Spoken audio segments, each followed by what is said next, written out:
मुलांचे बाबा म्हणून येत आहे तेजस. मुलांची आई म्हणून येत आहे रुमा.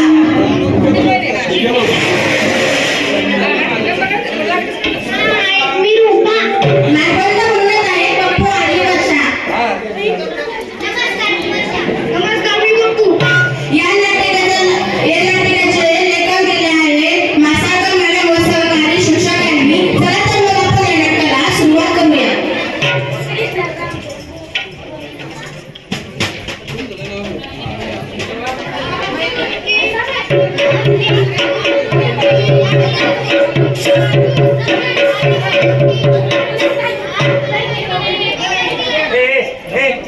आज मला बाईंनी खूप अभ्यास दिलाय.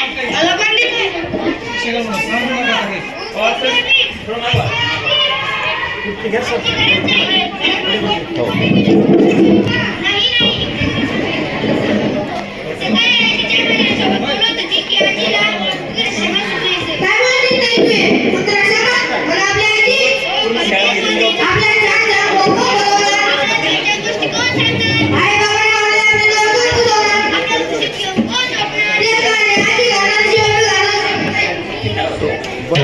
माईकचा आवाज येऊन नाही राहिला पलीकडे इकडून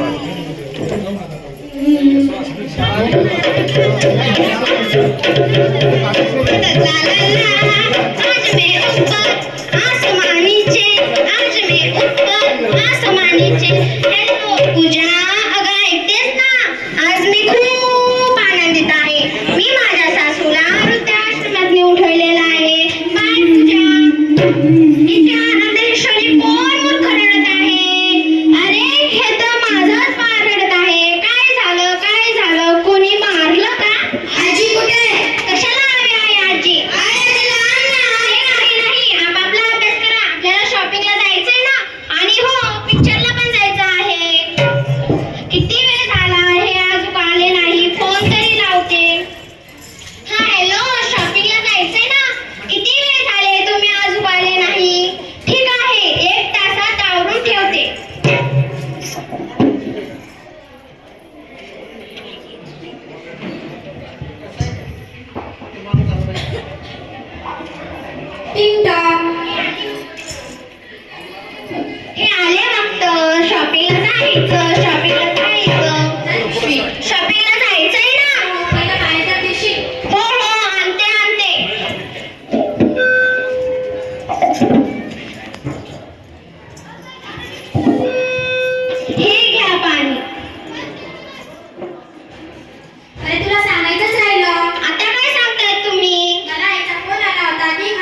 झाडावर पहिल्या फुलांनी फळांनी लगडलेले झाड सुंदर दिसते, पण या झाडाचे पालनपोषण करणारी घराची वृद्ध माणसे जमिनीतील मुळांना घट्ट धरून ठाम असतात. आणि आज तुझ्या माझ्यासारखे कित्येक तरुण आपल्या आई वडिलांना वृद्धाश्रमात ठेवून त्या मुळावरच भाव करीत आहे व घराची संख्या कमी करीत आहे. स्वतःचा संसार सुखी करून पाहत आहे. तुला म्हणून सांगतो ग रूपा, हा संसार सुखाचा नसून दुःखाचा आहे ग.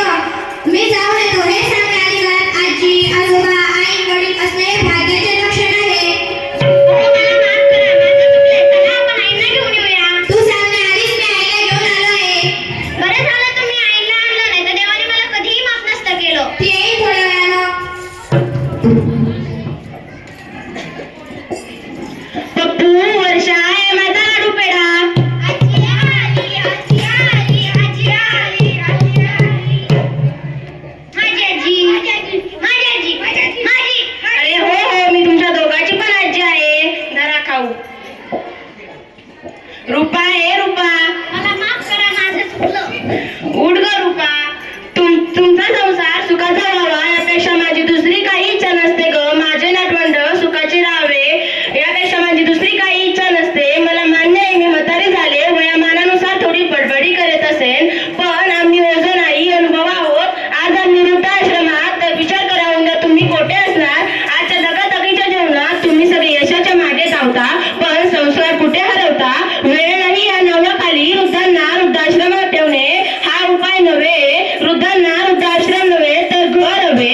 वृद्धांना वृद्धाश्रम नव्हे तर आपुलकी हवी. ज्या घरात वृद्धांचा सन्मान त्यांना समाजात मान, आणि तोच घरचा अभिमान. आजी आजोबा हेच नातवांचे मित्र, आजी आजोबा हेच खऱ्या जीवनाचा आधार. जे निराधार आहेत त्या वृद्धांसाठी वृद्धाश्रम एक वरदान ठरेल, पण ज्यांना मुले असूनही वृद्धाश्रमात जावं लागते त्यांच्यासाठी वृद्धाश्रम हा एक कलंक आहे ग रूपा. असा विषय होता होय, तरीच म्हणलं येईन बाई घरात कशी दिसणार. रूपा, पोरी तुझ्याकडून ही अपेक्षा नव्हती का मला. आई मला माफ कर, माझे चुकले, मुळीच नाही. मी तुला यासाठी कधीच माफ नाही करणार. मी तुझ्यावर हेच संस्कार केले का, यासाठी शिकवलं मी तुला, हा दिवस पाहण्यासाठी. तुझ्याच कर्माची फळं आज मला भोगावी लागली. ते म्हणतात ना, जैसे ज्याचे कर्म तैसे फळ देतो रे ईश्वर. आई मला माफ कर, माझे चुकले. जैन बाई, मोठ्या मनाने रूपाला माफ करा.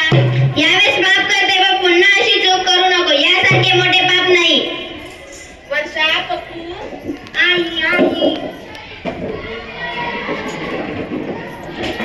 आजी, आज मी खूप खुश आहे. हो, आम्ही सर्वच आज खूप खुश आहोत. माझ्या घरात गोकुळ झालं, मन आनंदानं नालं.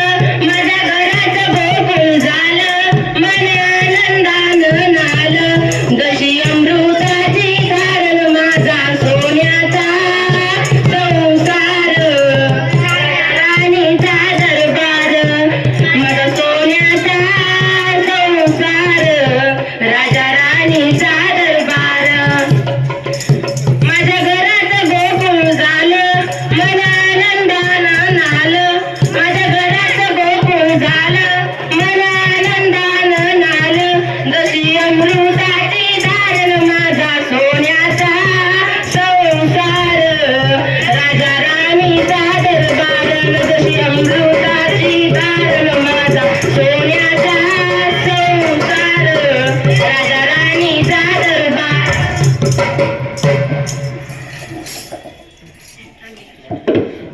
आम्ही लक्षात ठेवलं, तुम्ही लक्षात ठेवा.